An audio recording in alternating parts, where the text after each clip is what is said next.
Would you rather feel joy or comfort? Joy. That's good. Can you experience joy and comfort? Yes. Because comfort is the full manifestational indicator of the alignment of joy. So which comes first, joy or comfort? Joy. You're really getting this. Can comfort come on a new subject before joy? Yes. No? Well, it was a trick question, but the answer really is comfort cannot come before joy, because joy is the alignment with the creation, and comfort is the physical realization of that alignment.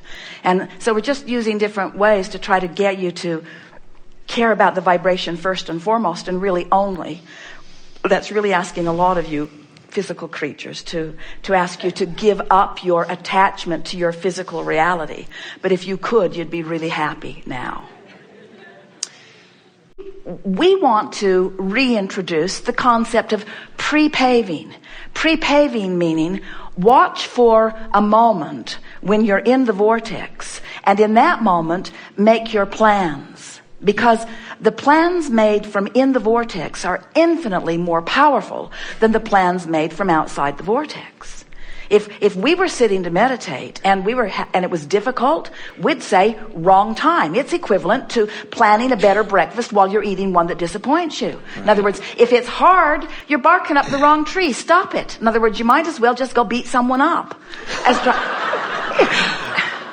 Well, you know what we're talking about. In other words, the struggle doesn't help anything. So when you say it's hard, we say then stop it.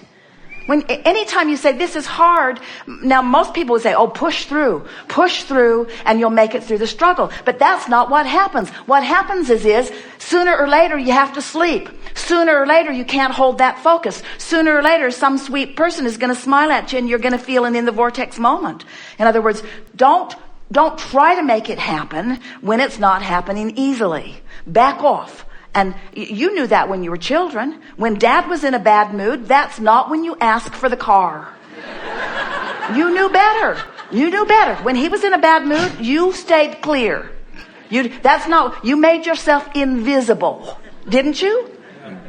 Esther's sister Jeannie used to say about Esther, Esther would just sort of blunder in innocently. And Jeannie would say, can't you tell that this isn't a good time? Can't you tell that it's not a good time? In other words, you know that. And so the same thing is true with this. Don't try to force, because remember, what you've got going on vibrationally is what you've got going on vibrationally. And that's what law of attraction is dishing up for you. And if what's dishing up isn't pleasing you, then you want to diffuse it. And the way you diffuse it is by releasing it, not by digging in your heels and try to make it happen more. Yeah. That was what we were demonstrating as we were mocking our own cards today. So this conversation is about trying too hard. And this is what this conversation is about trying too hard. It's about trying to make something happen from a vibration that isn't cooperating. It's trying too hard. And so then you offered the conversation about you were in a real vibrational struggle. In fact, it was such, we're talking about when you were 17, it was such that there was no way out as far as you could identify it. You could not identify a way out, but you wanted with everything that you were a way out. And so you'd launched it into the vortex. The way out was there. The way out was the releasing of resistance, but you couldn't see it because you were so engulfed in the struggle that you couldn't see it. And so here's the point that we're wanting to make with all of you, and you will enjoy this as you hear it. So when you know what you don't want, you launch a rocket about what you do want. But if you're really involved in what you don't want, blogging about it, having conversations about it, going to chat rooms about it, talking to friends about it, or just thinking about it in your own mind, then you're not going to the improved place. And so don't worry, it will get bigger. And as it gets bigger, so does this get bigger. As what you don't want gets bigger, what you do want gets bigger. So the stakes get higher and higher and higher, because the more you know what you don't want, the more you know what you do want. But the more you've practiced knowing what you don't want, then the more uncomfortable what you do want is. Have you ever said, I wish I didn't want that. I felt better before I did?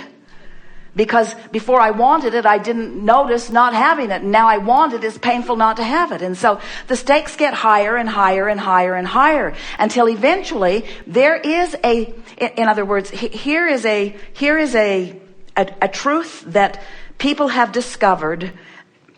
It goes like this. If my desire is strong enough, it can override my beliefs. If my desire is strong enough, it can override my beliefs. That's what happened to you. Your desire was strong enough and it overrode your beliefs. But it's a very rough ride. So what we're asking all of you is, how much pain are you willing to endure between the I know what I don't want and I know what I do want? In other words, if we were standing in your physical shoes, we'd know what we don't want and we'd know what we do want, and we'd talk about what we do want until we got it. And then we'd know what we don't want, and then we'd know what we do want, and then we'd talk about what we do want until we got it. In other words, we would not try to pay any big price of struggle, because it doesn't make any difference. There are many ways to evolve in this experience. You can focus on what you don't want, which causes your inner being to focus on what you do want, and then you can focus further on what you don't want, which causes your inner being to focus upon what you do want, and you can focus still further on what you don't want, which causes your inner being to focus on what you do want, until you can't maintain your existence in this body, and then you'll release, and the vortex will take you in, and in one fell swoop you will reclaim all that you've created. That's one way of going about it. It's a very drastic, dramatic, perfectly acceptable, not a thing wrong with it, except it's miserable way to go about it. Or you can know what you don't want. Your inner being knows what you do want. You can want to feel good. You can have tasted the sweetness of alignment, and you can be willing to feel good regardless of what other people are thinking or saying about it. And you can reach for the thought that feels best and come into alignment, and then you can know what you don't want and know what you do want, and come into alignment and know what you don't want and know what you do want. And you can have the same sort of powerful evolution that someone who struggled had. You just had a joyful life in the process. Right. And what we really want to put to all of you as humans, we would like to ask a question that you will answer in a vivid way of yourselves. Where did you get this idea that you have to struggle your way into your expansion and evolution? In other words, where do you get that stuff? Nothing in the wholeness of who you are is teaching you that. It must be that you're listening to other strugglers, and it's all they know to teach. Yep. In other words, because in a very mediocre world where you're just hacking out a few physical manifestational privileges, then the struggle might pay off more than the not struggle, in the sense that you can gather more toys and you can get more money along with your stress and strain and all of that.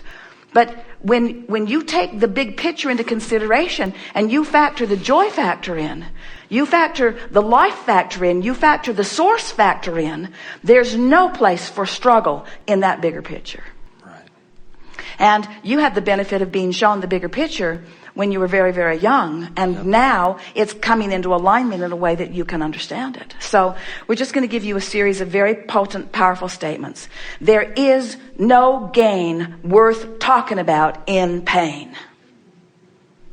There is no gain worth talking about when you're in pain, because the entire time you are in pain, you're holding yourself in the resistant stance that does not allow the receiving of the legacy that you've already carved out.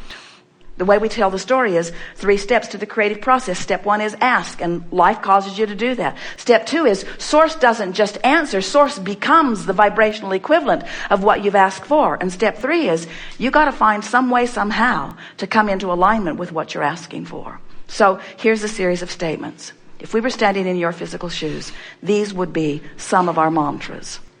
I've decided that I'm a good person and that I deserve good things to happen to me. And therefore, I've decided that I'm going to pamper myself as much as possible. I'm going to look for as much fun. I'm going to look for as much fulfillment. I'm going to look for as much ease. I'm going to follow my ease. I'm going to follow my bliss. I'm going to follow my flow. I'm going to follow the good feeling. I'm going to let the good times roll. I'm going to have a lot of fun. I'm going to hang around with people that are fun to be with. I'm going to look for reasons to feel good. I'm going to keep a diary of good feeling things. I'm going to call it my book of positive aspects. I'm going to get a box. I'm going to call it my creation box. I'm going to throw all kinds of good stuff in it, and I'm going to proclaim it as mine. I'm going to accept the reality of this vibrational reality, and I'm going to go there as often as I can. I'm going to bask. When I find myself basking, I'm going to milk it with everything that I've got. I'm going to look for other people that are doing the same. I'm going to trust that law of attraction is going to cue me up with them. I'm going to feel less responsible to fewer people. I'm not going to let other people make me feel guilty about what I'm doing. I'm not going to take responsibility for where other people are, no matter who they are or how related they think they are to me. I'm going to take no responsibility for how anybody else feels. My marriage vows are going to say, I like you pretty good. Let's see how it goes. I like you pretty good. Let's see how it goes. I just need to warn you that nothing that you do will have any effect on the way I feel. I'm good. I've got that one down. I'm not going to hold you responsible for how I feel ever. So just please yourself and make yourself happy, because that's what I plan to do. And if they go running and screaming away, afraid, then say, good. Good, this is good, because I am queuing myself up for alignment. I had a death experience when I was 17 that showed me that life is supposed to feel good for me. And I am going to figure out a way to carve that feeling out of every single day of my life experience, because that's who I really am. That's what I came to live. Thank you very much.